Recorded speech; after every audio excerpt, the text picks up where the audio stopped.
Le service a autant d'importance que la qualité du vin et de la manière de déguster. Nous allons découvrir comment servir. Tout d'abord, ouvrons une bouteille. Historiquement, on coupait la capsule sous la bague car celle-ci, en alliage plomb-étain, pouvait donner du goût au vin. Mais aujourd'hui, les nouvelles capsules en plastique ou en aluminium sont pourvues d'une languette placée sous le col de la bouteille et c'est tout propre. Néanmoins, un coupe-capsule s'impose. Il permet de découper très proprement la capsule de surbouchage. N'oubliez pas, on ne déshabille pas le col de la bouteille, c'est pas joli. Ensuite, ouvrons la bouteille. Ne vous laissez pas piéger au bouchon qui se casse. Utilisez un tire-bouchon à large spirale avec au moins 5 spires. La mèche de votre tire-bouchon ne doit pas traverser le bouchon. Le vin étant débouché, il faut parfois le rafraîchir. Pour ceci, utilisez un seau ou une vasque avec beaucoup d'eau fraîche et des glaçons. L'eau étant indispensable car il faut éviter le contact direct de la glace avec le verre. On peut aussi utiliser des enveloppes glacées que l'on glisse autour de la bouteille. Néanmoins, les vins jeunes peuvent être mis au réfrigérateur. Et contrairement à ce que l'on croit, ce sont les vins jeunes qu'il faut carafer. On carafe le vin pour l'oxygéner, pour révéler son terroir, ses arômes. Pour cela, il faut choisir des carafes en verre transparent à fond large. Attention à cette idée reçue. Se contenter de déboucher une bouteille ne sert pas à grand chose, puisque la surface d'aération est minuscule, de la taille du goulot. Nicolas, tu le bois quand ton vin?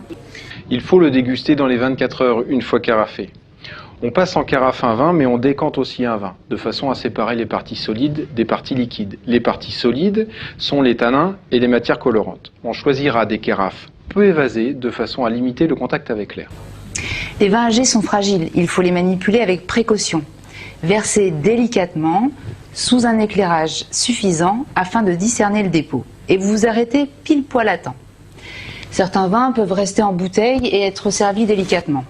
Et la température? Alors pour la température, utilisez un thermomètre à vin.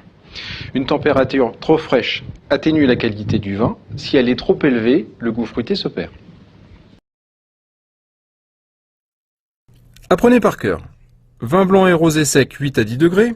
Vin blanc demi-sec à moelleux 8 à 10 degrés. Rouge léger 14-16 degrés.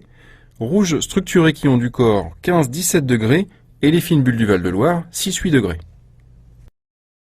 Moment crucial, le service dans les verres. T'exagères, moment léger, amical et complice. Ok. Mais avant de déguster, parlons de l'importance du choix de verre. On ne boit pas dans n'importe quel verre. On vérifie qu'il soit bien propre et qu'il ne sente rien. Pour ceci, lavez-le à l'eau très chaude, n'utilisez pas de liquide vaisselle et on laisse sécher le verre tout seul. T'as déjà essayé de boire le même vin dans des verres différents? Tu as raison.